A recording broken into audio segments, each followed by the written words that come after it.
Olá, meus irmãos, uma boa noite para todos. Que a paz do Senhor Jesus esteja com todos os irmãos. Hoje, amados, eu convido vocês a fazermos uma reflexão acerca do amor de Deus. Eu gostaria de gravar 3 áudios falando sobre o amor de Deus. Se for possível gravar esses 3 áudios, eu estou trabalhando, voltei a trabalhar, meu tempo está bastante escasso, então eu vou gravar 3 áudios hoje, amanhã e depois de amanhã, e depois eu retornarei às mensagens de Provérbios, do livro de Romanos. Mas hoje eu quero falar sobre o amor de Deus. Livro de Malaquias, capítulo 1, versículo 2, a parte A, somente ele. Onde está escrito assim: Eu vos tenho amado, diz o Senhor. Mas vos dizeis: em que nos tem amados? Muito bem, amados. Deus está falando ao povo de Israel que ele tem amado a cada povo de Israel era amado por Deus. Mas o povo de Israel rejeitou este amor, ao ponto de interrogar: em que nos tem amado? Como os israelitas muitas vezes questionaram o amor de Deus,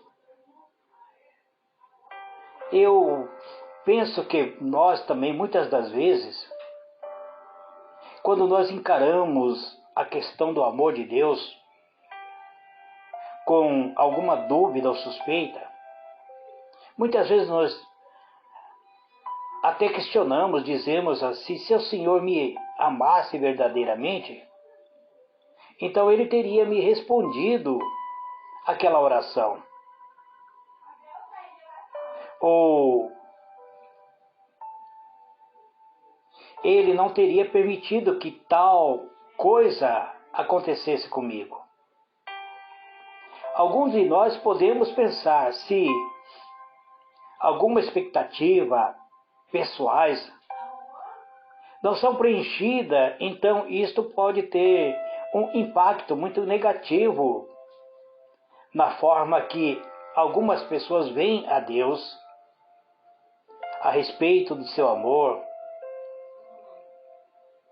Eu quero dizer que Deus, ele ama cada um de nós, independente da opinião que as pessoas possam ter. Essa opinião que as pessoas muitas vezes têm acerca de Deus, conforme o amor que Deus tem por cada um de nós. A Escritura nos revela que esse amor é verdadeiro, que esse amor é único e que nós realmente interessamos a Ele. Esta é a opinião que hoje eu quero apresentar a vocês, junto que nós possamos estudar sobre o amor de Deus. Livro de João, capítulo 1 João, capítulo 4, versículo 8 a versículo 10, fala sobre a manifestação do amor de Deus para conosco. Porque a palavra de Deus, ela é única, é verdadeira. Ela contém muitas passagens que tornam claro o amor de Deus. E Deus tem nos amado. A Bíblia diz que assim nós somos amados por Deus, porque em 1 João capítulo 4, verso 8 diz que Deus é amor. A única definição de Deus é que Ele é amor. E seguindo mais adiante, diz: nisto se manifesta o amor de Deus para conosco, que Deus enviou seu Filho unigênito ao mundo para que por ele vivamos. Nisto está o amor, amado. Não em que nós tenhamos amado a Deus, mas em que Ele nos amou. Ele amou a nós. Então Ele enviou seu Filho para ser a propiciação pelos nossos pecados. Essa é uma definição do próprio amor. A própria definição de amor é Deus. Se você tirar Deus do amor, não existe amor. Então, a definição do amor é Deus. E Ele mostrou o seu amor da forma mais clara e aberta, embora nós não o amássemos.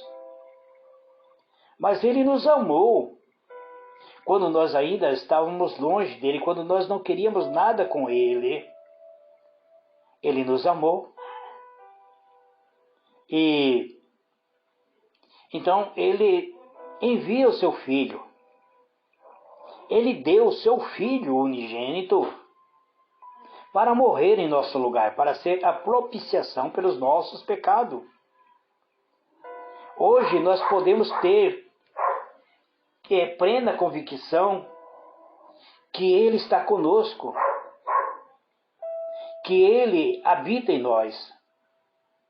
Ainda que isso pareça ser impossível, mas é possível somente por causa do seu amor, que nós hoje somos chamados filhos de Deus. Deus não negou o seu amor. Ele deu o seu Filho para tornar possível que nós fôssemos transportados do reino das trevas para o reino do seu Filho amado. Se nós continuarmos lendo a palavra de Deus, em 1 João 3,16, conhecemos o amor nisto que Ele deu a sua vida por nós. 1 João, ele está dizendo que nós conhecemos o amor de quem? De Cristo, que Ele deu a sua vida por nós. O amor de Deus, ele não é teórico. Ele é real. Ele custa o sangue de Jesus Cristo, seu Filho amado. Deus entrega seu Filho sem pecado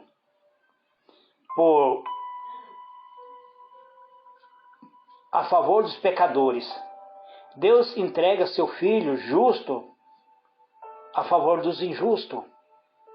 Deus entrega seu Filho santo por homens caídos, destruídos pelo pecado. E o Filho de Deus derrama seu sangue para nos redimir. Este sangue foi tirado por mim e por você. O sangue derramado na cruz foi a meu favor. Foi por você, por toda a humanidade. Como disse o Senhor em outro ponto, João 15:13, ninguém tem maior amor do que este, de dar a sua vida pelos seus amigos. Essa é a palavra de Jesus. Ele falando acerca da morte que ele teria na cruz, ele diz que ninguém tem maior amor do que este, de dar a sua vida pelos seus amigos. Além disso, o Senhor não sacrificou sua vida pelas pessoas que já eram amigas de Deus. Nós não queríamos nada com Deus, éramos pecador perdido. E Jesus vai além disso. Ele fez isso pelas pessoas que ainda eram pecadores, conforme vamos ler no livro de Romanos, capítulo 5. Em Romanos 5, verso 5 até o versículo 11, fala sobre o amor de Deus. Que o amor de Deus está derramado em nossos corações pelo Espírito Santo que nos foi dado. Porque Cristo, estando nós ainda fracos, ou seja, quando nós ainda éramos pecadores, Cristo morreu ao seu tempo pelos ímpios. Porque apenas alguém morrerá por um justo, pois poderá ser que pelo bom alguém ouse morrer. Mas Deus prova o seu amor para conosco, em que Cristo morreu por nós, sendo nós ainda pecadores. Logo, muito mais agora, tendo sido justificado pelo seu sangue, seremos por ele salvos da ira.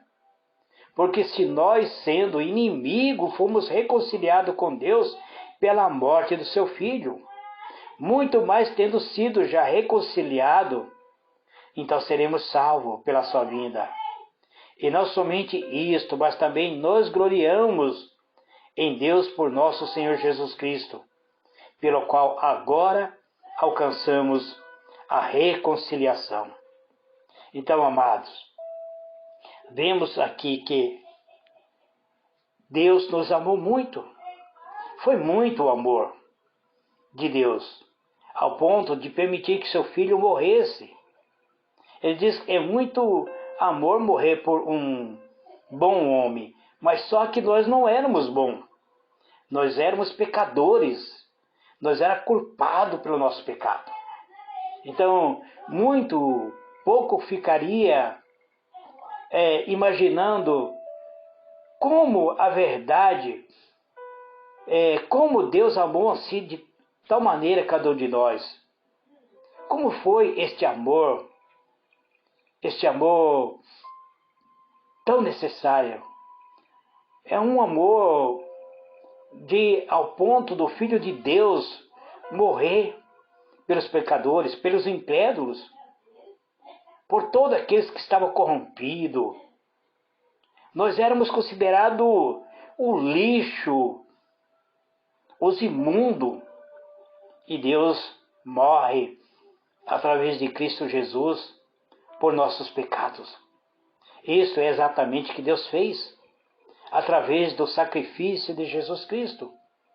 Ele o deu por nós pecadores, aqueles, portanto, que ele amou, conforme nós lemos no livro de Efésios, capítulo 2, versículo 1 a 7, que diz que ele vos vivificou, estando vós mortos em ofensa e pecados, em que noutro tempo andaste segundo o curso deste mundo, segundo o príncipe das potestades do ar, do espírito que agora opera nos filhos da desobediência, entre a quais todos nós também antes andávamos, nos desejos da nossa carne, fazendo a vontade da carne,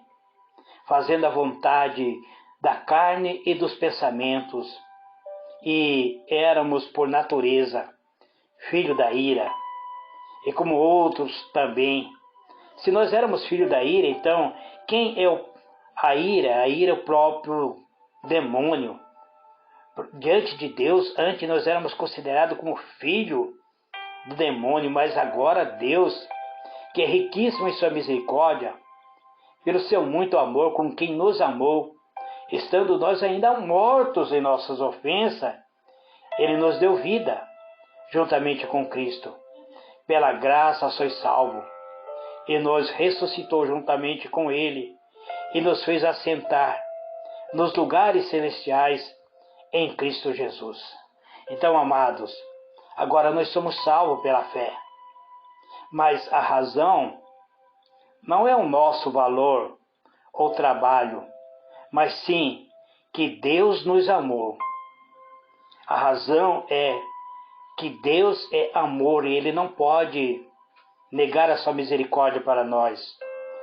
Nós estamos sentados agora nos lugares celestiais.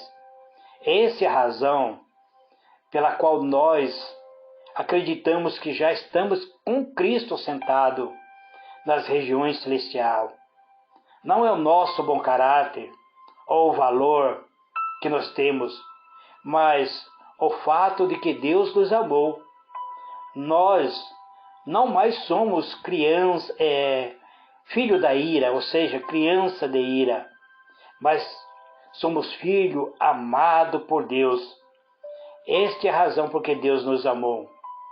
Em João 3,16 está escrito assim: porque Deus amou o mundo de tal maneira que deu seu Filho unigênito, para que todo aquele que nele crê não pereça, mas tenha vida eterna. Também, em 2 Coríntios, capítulo 5, diz, lá em 1 Coríntios, aliás, 2 Coríntios, capítulo 5, versículo 14, 15 e o 18 até 21, está escrito assim: porque o amor de Cristo nos constrange, julgando-nos assim, que se um morreu por todos, logo todos morreram. E ele morreu por todos, para que os que vivem não vivam mais para si, mas para aquele que por eles morreu e ressuscitou. E tudo isto provém de Deus, que nos reconciliou consigo mesmo por Jesus Cristo. Por isso que eu tenho a mania de dizer que Deus estava em Cristo reconciliando a cada um de nós. Deus, Ele estava sofrendo os mesmos martírios de Cristo para nos reconciliar. Deus nunca abandonou Cristo, Ele estava juntamente com Cristo, sofrendo os açoites, sofrendo a humilhação por meu e por seu pecado. Deus nos reconciliou consigo mesmo por Jesus Cristo, que nos deu o ministério da reconciliação, de sorte que somos embaixadores da parte de Cristo, como se Deus por nós rogasse. Então, é como se o próprio Deus estivesse rogando por nós. Então, rogamos-vos, pois da parte de Cristo, que vos reconcilieis com Deus, aquele que não conheceu pecado e fez pecado por nós, para que nele fôssemos feitos a justiça de Deus. Deus não nos salvou porque Ele tinha um benefício para nós, porque nós éramos gente boa, ou que nós merecíamos. Nós éramos filho da ira, éramos mortos-vivos, amados, éramos zumbi, éramos mortos em nossa ofensa, em pecado, em transgressões. Ainda assim, Ele nos amou, Ele quis nos tornar seu amigo, seu filho, para nos reconciliar com Ele, porque Ele nos amou, como se Deus por nós rogasse. Essa é a frase que a palavra usa: Deus ama o homem e roga-lhe para que se reconcilie com Ele. Deus convida eu e você a nos reconciliar com Ele através de Jesus, aquele que o Senhor Jesus Cristo, Ele é aquele que não conheceu o pecado. Ele se fez pecado por nós, para que nele nós fôssemos feitos a justiça de Deus. Essa é a palavra que eu tenho para cada um de nós nesse dia de hoje. Amanhã eu estarei continuando falando deste amor. Eu estarei gravando mais 2 áudios e depois eu voltarei para os meus estudos de Provérbios e de livro de Romanos. Que Deus vos abençoe, amados. Graça e paz para todos. Amém.